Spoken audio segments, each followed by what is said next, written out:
Welcome back to Gut Feelings Life Unfiltered. So, today we have a special guest on our show, Lizzie Merritt, and she is a weight loss coach as well as a best selling author and a podcast host. So, Lizzie Merritt has spent years watching smart, capable women follow every diet rule perfectly and still end up back at square one, frustrated and starting over again and again.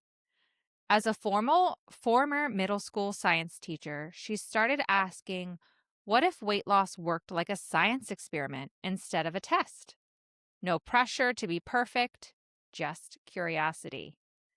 That shift became the foundation of her book, which is called Light, The New Psychology of Weight Loss. Lizzie is a certified life coach, two-time best-selling author, and a host of the Confident Body podcast. For 16 years, she has helped women understand why they know exactly what to do and still can't seem to do it.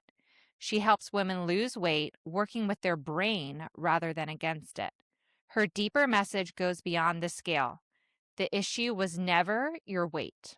It was what you believed about yourself. And the point of it all is it isn't just to shrink your body. It's to expand your life. This is a fun episode to record. She was so exceptional in explaining what she does. And we start off with understanding her story and where she came from. She essentially had a little bit of a rock bottom. She was in a place of not feeling safe in her body, and she had to start looking in the mirror and start examining it from that science standpoint, which is really cool. And then we dive into like feeling safe in your body and what that looks like from a functional medicine standpoint, what it looks like from her coaching standpoint. And we get into our identities that we label ourselves with, our emotions that we are unable to feel and why we're not able to feel them, and some of the patterns that, Dr. Jen and I talk about this stuff all the time, but we get to talk about it with one of the experts in it. So that's really, really fun. And then we finish it off with just a little bit of fun talk. Always. So fun. So enjoy and just keep on listening. All right. Yeah. So Lizzie, tell us about you. Tell me everything. So my journey, basically, like anyone, grew up with insecurities around my weight and so forth, and this diet, that diet, over exercising and so forth. And when I had my kids, a friend of mine asked me to join her and help her teach her stroller strides classes. So moms of little kids teaching fitness, and I was like, this is fun. I can do this. And insert imposter syndrome, because suddenly now I'm in the front of the fitness class and I'm like, who am I to teach these people to feel good about themselves when I don't? And so even more diets and more extra exercising. And, I knew what to do, but every afternoon my kids would come home from school and I give them some goldfish and some Cheerios, and suddenly I'm binging on goldfish and Cheerios every day. I'm like, why can I know what to do and still not do it? And then we end up, my husband was in the military. We moved to Guam, very small island in a very, very big ocean. I was lonely. I was scared. It was a challenging assignment for him. And I turned even more to food and alcohol and to cope because I didn't know what else to do. And one night I overdid it, as one does. And so I got up for some water and some Advil, and I was like, I'll just go check on the kids. And I didn't go in there to check in on them. I went in there to punish myself, and just all of the awful things that you can think to say to yourself of, you're a terrible mother. You are ruining yourself. You're going to ruin them too. You don't deserve them. I could go on. And I just felt so much shame. And that, I'm not going to say like lightning bolt hit me there, but that was definitely a turning point moment where I was like, this is not working. Whatever I am trying, it is not the answer. And I had tried lots of diets. I had tried lots of self-punishment. I was like, well, we know where that goes. Here crying on the floor of my kid's bedroom at 2 a.m. So let's try something else. And so I stopped dieting. And I was like, what else is there? And so I really dove into this science and the both the brain and emotional components of the science of change and self-compassion. And it helps me understand that all of this shame I had around knowing what to do and not actually doing it was not a problem with me. It was that my brain was following what brains do. It was acting very normally if you understand how brains work. It's just that the conditions I was under was making my brain feel unsafe. And so turning to the food and the alcohol to cope. And I was like, oh, maybe this isn't like a fundamental problem with me as a person. Maybe I could work with the way my brain is wired. And it really began to unravel those just layers of shame. And so it just really helped me, obviously, over years, just really have this passion to help women who are still walking around under those blankets of shame. And I'm like, it doesn't have to be that way. Mm. Like, it's not your fault. The diet industry, it's just backwards. It does not work with the Yeah. way our brains are wired. And there are ways that you can feel great about your body. You can lose weight and you don't have to do it as, walking around underneath a weighted blanket of shame. Hmm. Yes, that's so true. I love that you bring up shame and self compassion because that's massive in any of these goals that we all want, like how the nervous system is tied to weight loss or even healing or your immune health. Like, I don't think I even realized, and a lot of people realize, like, this is a massive piece. Like, what you're helping your clients with is such a big piece in weight loss. So, it is exciting that you are addressing that with your clients. Yeah, thank you. And I think that it's interesting how I think both, all of our messages have sort of circled around the idea of nervous system safety. Yeah. And so for each of you, Jen and Melissa, like, what was your pathway in beginning to understand the importance of nervous system safety, and how does that show up in your practices today? Yeah. Oh my gosh. I It's a I good think question. I know it's a really good question. I think for me personally with my health issues, I felt it in my body that everything I was struggling with was tied to like one center, one string, and then it had these branches. Like it was my physical health. I had severe back pain, numbness and loss of strength in my legs. I was in a deep hole in my practice where I felt just endless stress and like the weight of the world was on my shoulders. This was before Dr. Mel had joined my practice. Um, so it felt so heavy. It did not feel fun.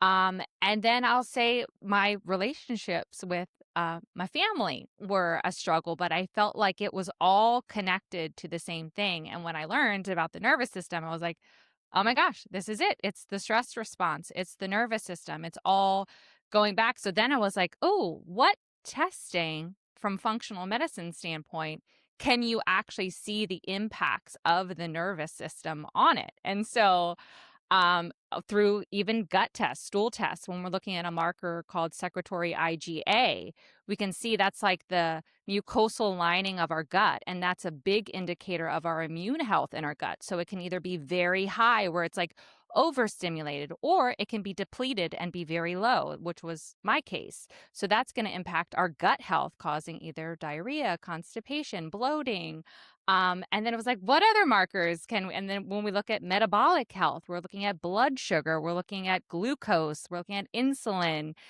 So we can see changes there. And then even, what was the other one, Dr. Mel, that we were talking about? Oh, HRV. HRV, that's the one that we love the most. How could we That heart forget our rate favorite? variability or something Yes, else? heart rate Okay. variability. Yeah. That one is a great indicator, and you can see that on trackers. You don't even have to get advanced testing, but lots of trackers now will test your HRV, and it's an indicator of how resilient your nervous system is. Like, how recovered are you? Are you able to kind of go in and out of these stress states, or are you stuck in a stress state? So the lower your HRV, the less recovered you are, or the more you're stuck in that sympathetic part of our Mm. nervous system, which is our stress, fight, flight part of our nervous system, and then we have our parasympathetic, which is our rest, digest. We have an ability to heal in this state. We have a better nervous system. We have a better immune system. Our hormones work better. So for me, during the heightened part of my severe pain and now I do know it was an MS flare, my HRV was tanked for months and months and months. And I was trying all the things to raise it because I knew it needed to come up, but I could not raise it. And it was interesting now seeing the emotional part of my health and how that played into my HRV, which then affected my hormones and affected my immune system. And so it's like we can't separate the mind and the body, and we also can't separate the nervous system and all of the other systems in our body. So it's so connected. It is. And so what after my loss of my husband, my body was freaking out. It was in fight or flight. It was in the survival mode. And I got an autoimmune like one does. And one of my biggest markers for all of it was sleep.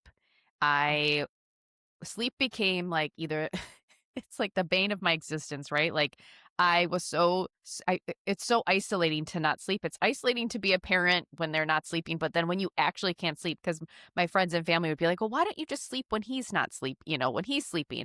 It's like I can't even sleep. I can't take a nap. I feel very uncomfortable in my body, and it's because I was in this survival mode. I was not safe within myself. So for me, sleep was my huge indicator. So waking up at between 3 and 4.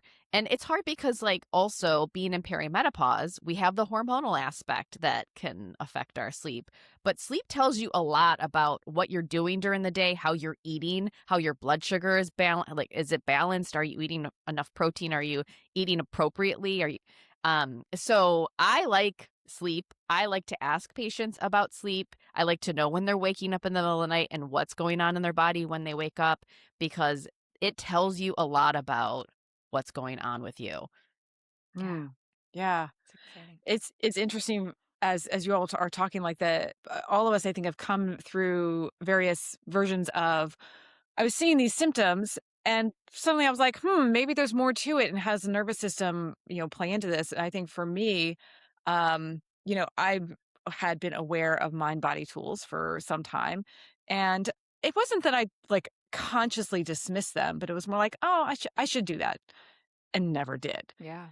And it wasn't until because I like to kind of combine like the emotions and the science of it. That Hmm. like I can be so on board with the emotional stuff, with the woo stuff, if you explain it. If you Yes. explain the science behind it, I'm like, all right, let's go.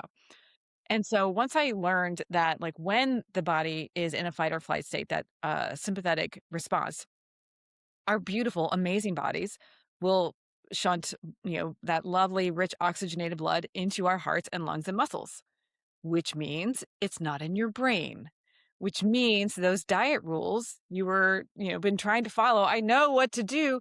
Yeah, you don't have access to those Yeah. because your brain is prioritizing, survival. And so that was what really helped me be like, oh, these mind body tools to help me chill out a little bit. They're not just nice to have. They're Hmm. not just like someday I should do that. It's like, no, no, no. We need to like this needs to be like a practice. Um, and that also helped me kind of learn about how when the body's in that fight or flight state. And granted, like I really just look at the brain. I'm so interested in how you all integrate the hormones in the gut and all that. But basically, those three layers of the brain, where you've got the lower brain, the lizard brain, the middle brain, which is sort of the emotional brain, and then the higher brain, the primate brain. And it's like when you're in that stressed out state, the lower brain, the lizard brain, is in charge, Hmm. and the primate brain, what our thinking is like duct taped in the trunk, and muffled, being like, "Let me out," and lizard brain's like, "Nope, we're surviving here." Um, so one thing that I also find really interesting is like I want to know the why, but then I want to know like, okay, now what do I do about it? So Yeah. when you all either for yourselves or in your practice, when you have a patient who's coming in and she's not sleeping, or her markers are way off, and like, then what? how do you help her? And she's like, I know I'm jacked up, but I got little kids. I'm stressed out. I got work. Yeah. How do you help her then?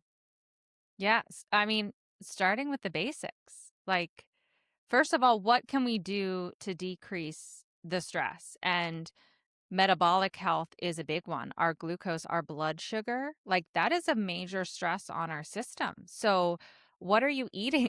When are you eating? Are you fasting? Are we still in that trend where women fast until lunch, or we've had patients that fast until dinner? And what is that doing to the nervous system? It's creating more fight or flight, like you have not fueled your body and you're just living off coffee until God knows when. So we need to kind of start with simple things that sometimes patients are like, that's it? Like, that's all you're going to do? But that's where we want to start. Like, are you doing the basics? Like, what can we do to support your sleep? Do you have a nighttime routine? Are you moving your body? Like, what are you eating? Do we need to add in some supplements to support you? And do we need to do further testing to like dig deeper at what could be causing some of these issues that are also adding to that sympathetic nervous system that we're seeing running the show of your life?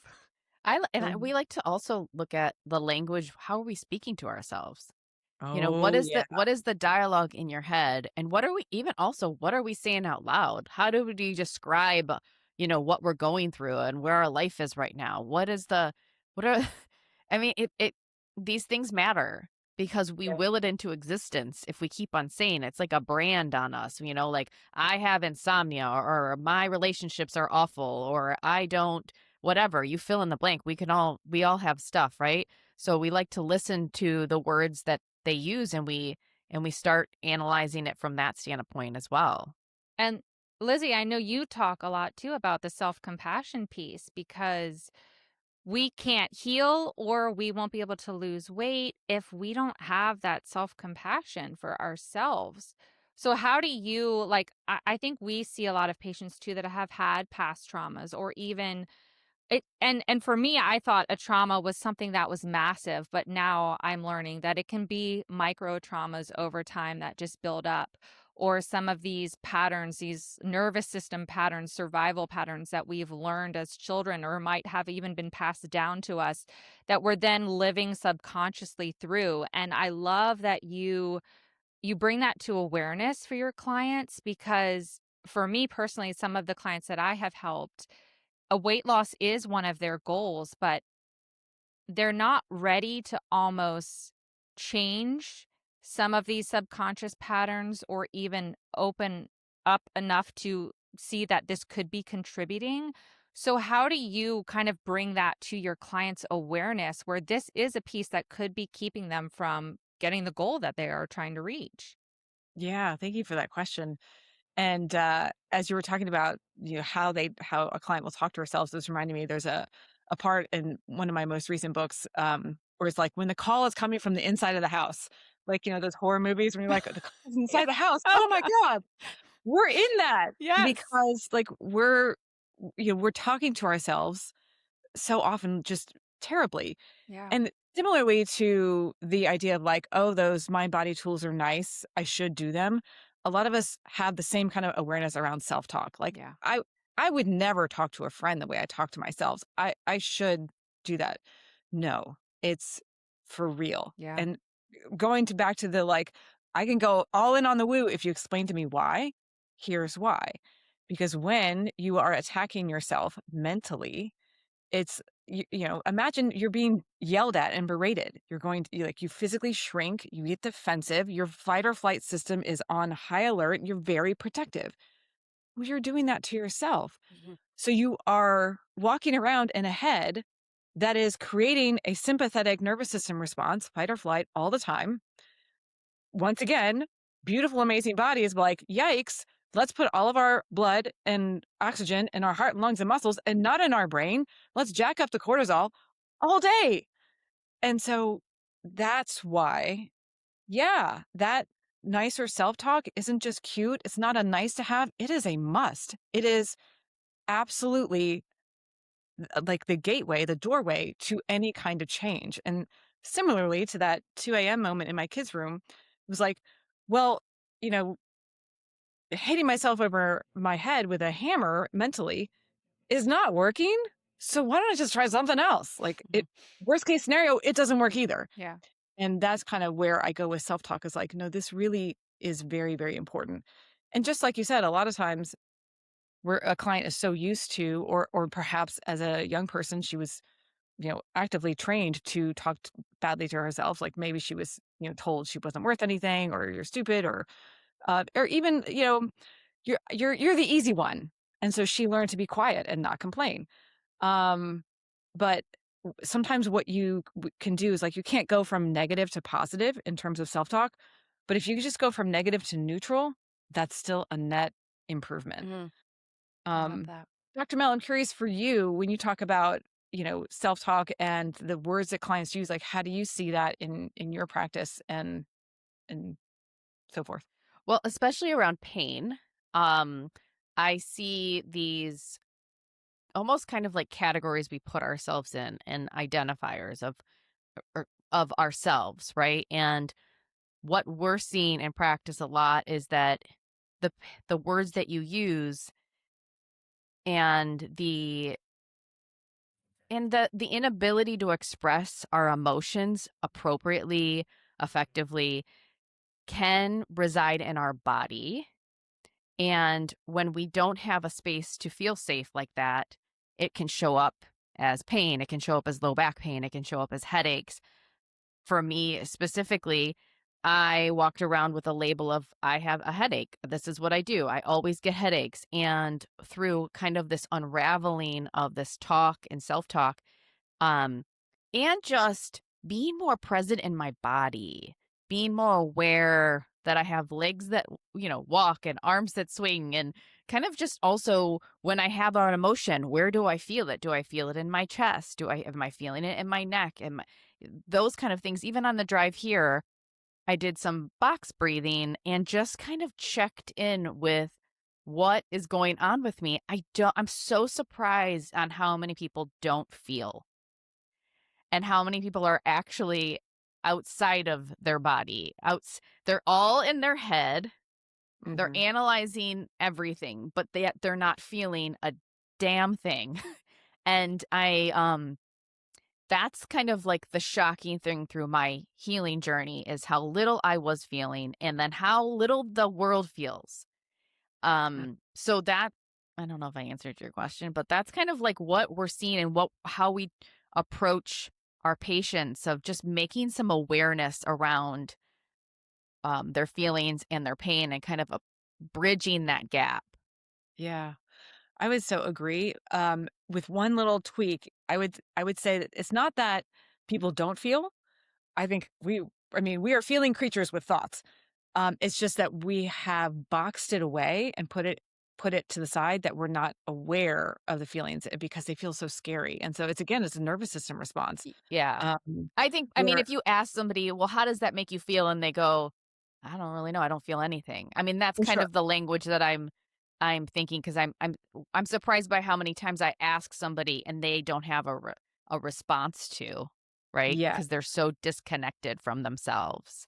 I exactly. think I think some of that even ties back to where we put ourselves on the bottom of the list. Like we're only okay if other people are okay.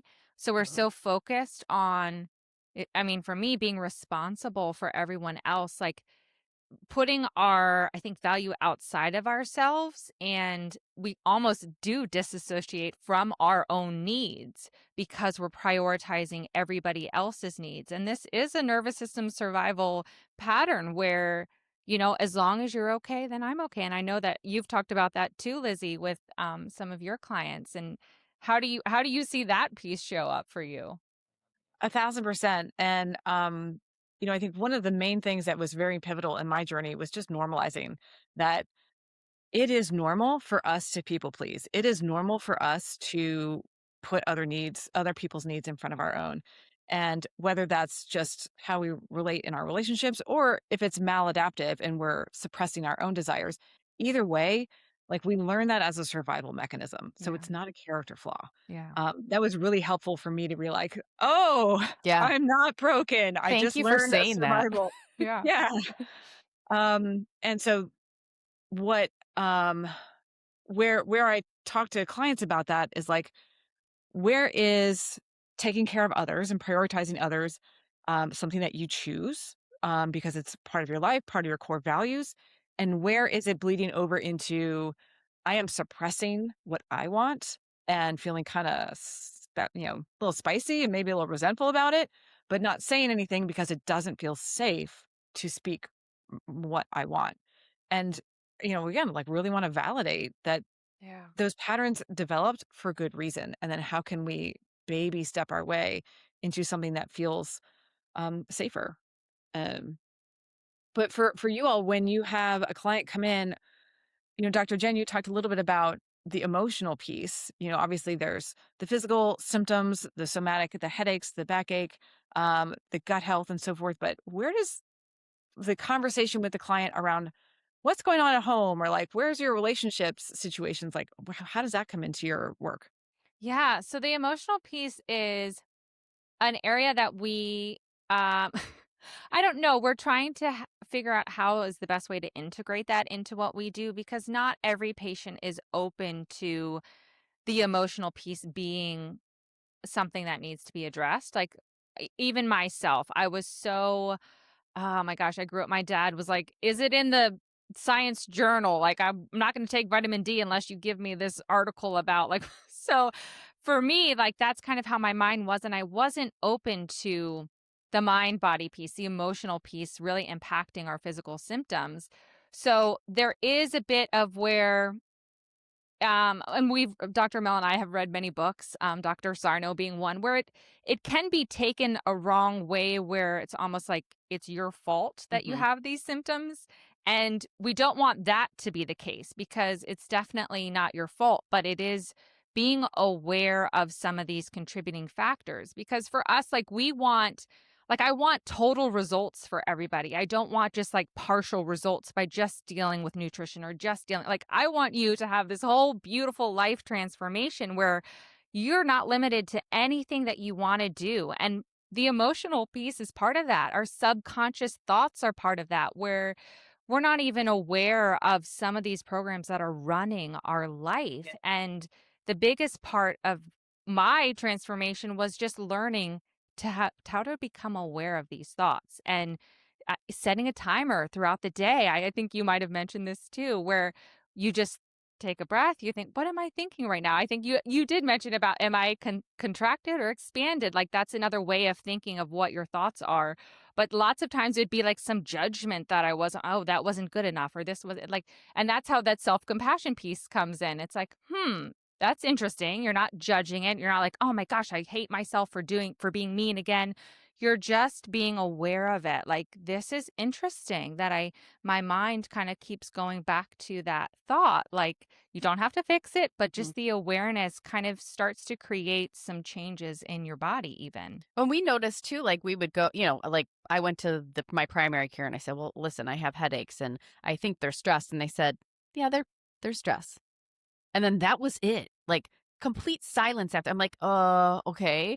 I mean, there's really in this world when you go to your doctor and you tell them the things, there's like you don't always fall into these things, these easy paths of treatment. So we, by approaching and what Jen was saying, like observing and being aware of our thoughts and our patterns puts us down that trajectory. Now, my primary care is not going to have that conversation with us, but your functional medicine doctor can and will, and even your chiropractor can. So that's the glory of what we do is we have this beautiful, a vast array of techniques and styles and we can really cater it to the patient and what they need and what we're hearing from them because we have the time and space to be able to do that with them. Oh, I love that. So when you went to your primary care and they're like, yeah, it's from stress, you know, long silence. How did you then begin to be like, okay, I have these headaches and they're from stress. What do I do about it? Well, I'm not going to be uncomfortable very long. So I, I am like a very, I will find a way. And I dove in. I mean, if we're asking what kind of treatments I did cranial sacral, I did energy healing. I've done a lot of different things to get me to, I guess, baseline. So I wasn't going to just sit on my hands and just accept my fate of having a headache. That is probably the functional medicine doctor in me, and actually the chiropractor. We don't settle for less than figuring it out and living this really beautiful life in our body. So, yeah, I wasn't. And now with my patients, I am not going to settle for that for them as well. I mean, but we also have to meet them where they're at, and we're learning that too. Dr. Jen and I are like, but if you just did this, you just listen to me, sometimes, and I can say this even for myself though, and Dr. Jen, I can speak for her, and this is like what she was saying about like what, the past and how sometimes we're just not ready to hear it, Sure. like accepting and living in the space that like I lived like my life, like my family was perfect for a very long time. And when I start to get therapy and dive into these patterns, I'm like, oh God, we have ancestral trauma. Like, okay, I see it here. But I wasn't ready for that in my 20s. I really Right. wasn't even really ready for it in my early 30s. It took big loss. It took a big push into the direction of healing to be ready to hear some of these hard things. So I Yeah. got there, Yeah. right? We're getting there, right, Jen? Yeah. We Right. just need so many different tools. Like Yeah. there's not just one tool for everything. And I think that a lot of patients are like, well, just give me the one thing. And Mm. again, like I said, we want total transformation. We want total healing. Like it's not one thing. It's not just physical or mental or emotional. And even for you, Lizzie, too, I know you've talked about identity, like even the thoughts, the belief that we have on our identity. So, how does that look for you when you're working with women who've like built this certain identity? And, you know, what do you see happen when you kind of change those thoughts? Um, that's such a great question. And in a minute, I'd love to circle back to the emotional piece. But Yeah. in regards to identity with weight loss, um, most of the people that I talk to, and granted, I'm in this every day, so I'm like, it's pretty much like everyone out there in the world, right, has done a diet. I could be wrong about that. But, that we have so much identity around, I am the person trying to lose weight. Mhm. We have very little identity around, I am the person who eats normally. I am the person who sometimes thinks about food, sometimes could take it or leave it. And so we, maybe over years or decades, have this thought pattern of like, I am trying to lose weight. I am striving. I'm not there yet. Mhm. And what I really love to work with clients around, like, obviously, there's lots of different tools for this or this or that. And of course, like, what's the one thing to do? I'm like, well, it depends on where you are. Yeah. But where I would love to get all of my clients to is like, you are not that far away from being a normal eater. We have just romanticized the concept of what a normal eater is. It's like they never think about food and they could take it or leave it. And, it's just la la land. I'm like, that's actually not true. That's a unicorn. And normal eaters think about food. They still have to be intentional with their choices. They still are mindless sometimes and don't love their choices. The main difference is a dieter has her sense of autonomy, or rather a sense of like authority of like the rules of what's right for me is outside. I'm either following the rules or I'm rebelling against the rules, but either way, the authority is out there. It's with the diet. It's with what's healthy or what's not. It's not internally with my choice. A normal eater will still make choices. Sometimes she likes her choices, sometimes she doesn't like her choices, but either way, the source of truth for like what I want and what is right for me is internal. And Mm. that can look different, like, if it's a birthday party and it's my favorite dessert, I can choose to have it Yeah. and like it and get, just eat normally tomorrow. It's not like, oh, I was bad, that type of thing. Mhm. And Or I have to so, work out for 2 days to make, and not eat, right, Mhm. right. And so the identity piece that I really love to work with clients around is shifting from the identity of a dieter to Mhm. the identity of a normal eater. Nice. Um, but one thing, circling back to the emotional piece, it's kind of speaking of my identity, is I always felt and still am like an emotional gal. Like I have big emotions that I cry at anything, like commercials, scary movies. that is just my body's response to big emotions is tears.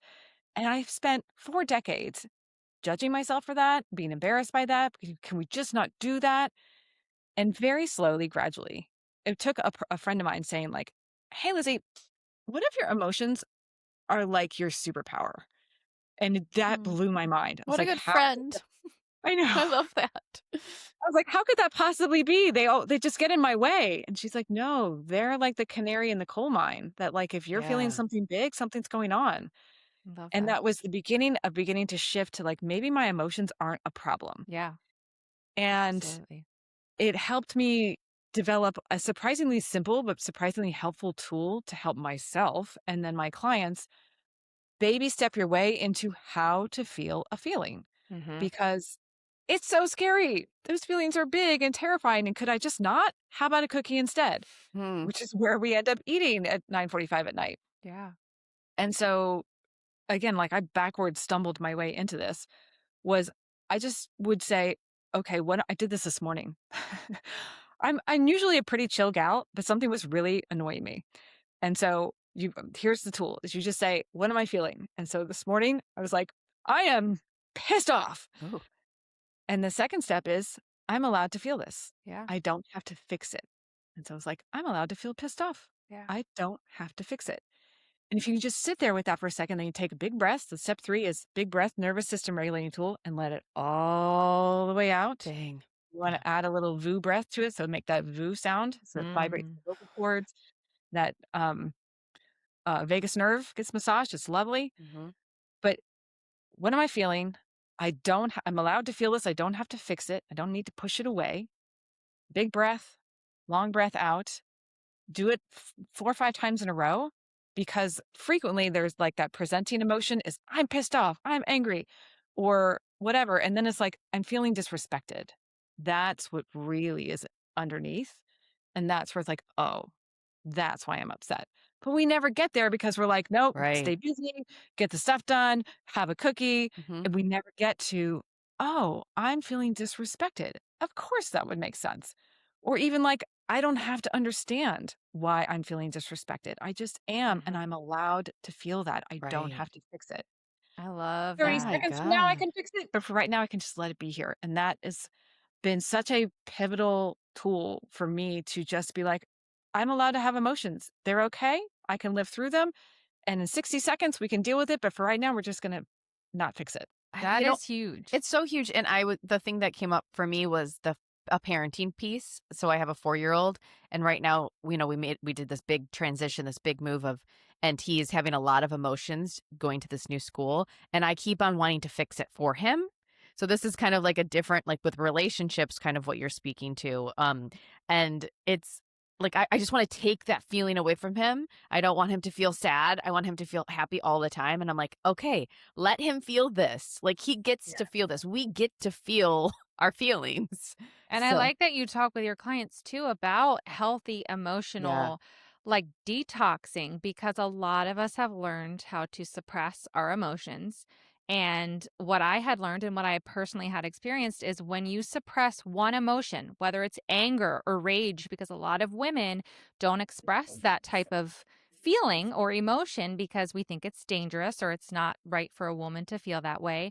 What happens when that is suppressed? We suppress all emotions, and that's joy, that's happiness. We suppress the good ones when we suppress the bad ones. So when we learn how to actually feel the rage in a healthy way and like breathe through it or punch pillows or scream, like I have been doing a lot of emotional detox because I was to a point where I wasn't feeling any joy, and I be walking down the street and I was like, all I want is to feel joy again. Like I had lost that because I was suppressing all of my emotions.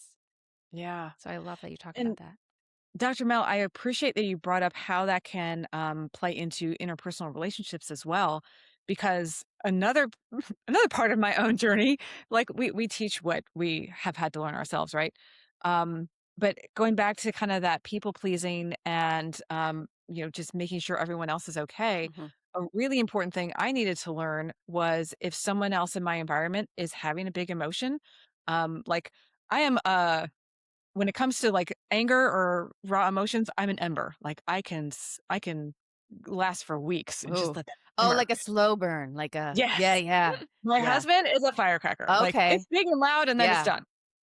But like when he would be big and loud, I'd be like, I got, first of all, of course it's my fault. I don't know what Mm. it is, but it's definitely my fault. And number two, I absolutely have to fix this right away. Yeah. And what I needed to learn was other people's feelings are not my responsibility. Mhm. They are allowed to have their feelings. He is responsible for his feelings. I am responsible for my feelings. He is allowed to be upset.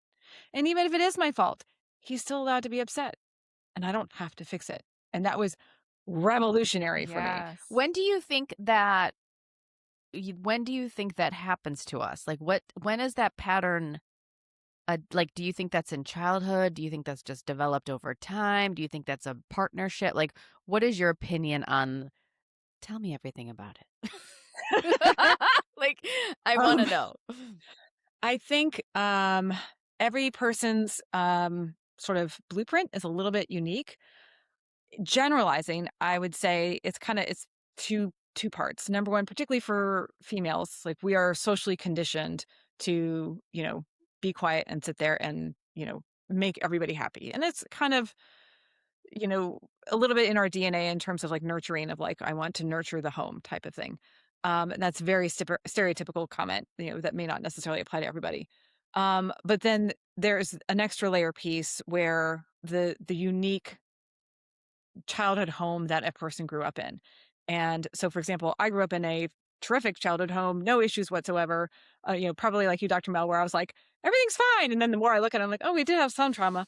Yeah. Um, but my people pleasing kind of just came, I think, from just society and wanting other people to feel happy and being the good girl Yeah. type of thing. My brother was the one that rebelled against things, so it was like, well, I'm going to do the opposite and be perfect, and it's going to be great.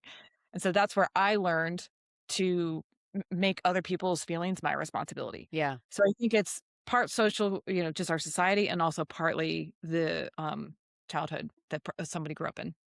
Okay. I agree. I just got to break those cycles. Little by And it little. starts with awareness, Yeah.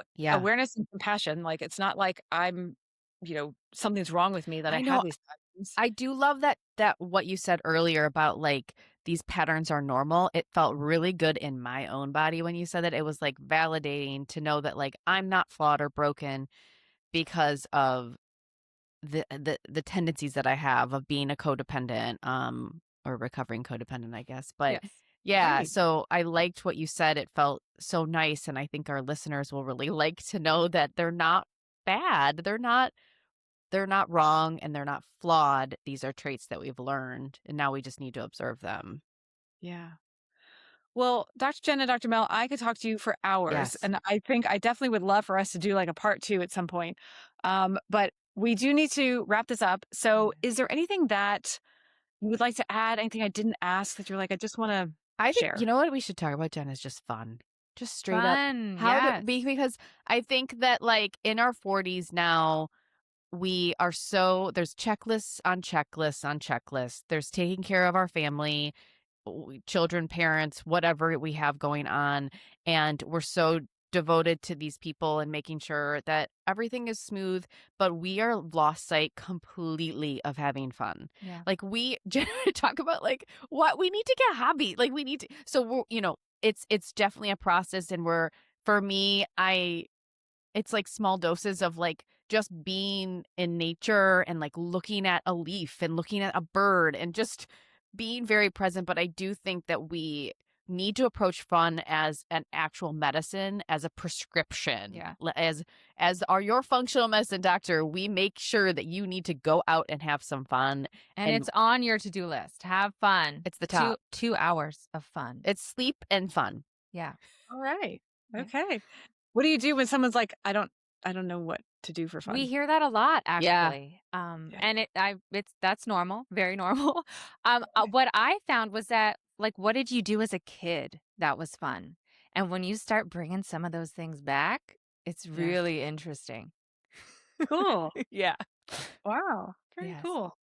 Yes. Great. Thank you. It was great and is there anything that you wanted to share that we did not ask, Lizzie? Thanks. One of the things that has really sort of emerged from my heart through the writing of 2 books and the things that I really like, what is this all about? So obviously I specialize in weight loss, but like, why? What is this all about? And I really view weight loss as it's a gateway, it's a pathway. It's not a necessary one. Like you can absolutely love yourself and be who you are in the body you have today. And I highly encourage that. Let's do that. Yes. But use weight loss, like don't make that the goal of your life. Make it a path towards being you in this life. Like Mm. you are here for a reason. You have a one of a kind fingerprint for a reason. You are not a mistake. You are here on purpose for a purpose. And so let's do that because the world needs you. And Mm. so I use weight loss as like, yes, let's do that, but don't let it get in the way of the real reason you're here, which Mm. is to be you and to shine and give your gifts to the world. Hmm. I love Thank you that. so much. Yeah. Honestly, it's been so wonderful. I love your perspective on all of these things. It's so aligned with what Dr. Jen and I talk about. So I appreciate you, and we would love to have do this again. So Let's do it. yes. Absolutely. Well, Amazing. thank you so much, ladies. I appreciate it. All Thank righty. you. Thank All you. right. Bye.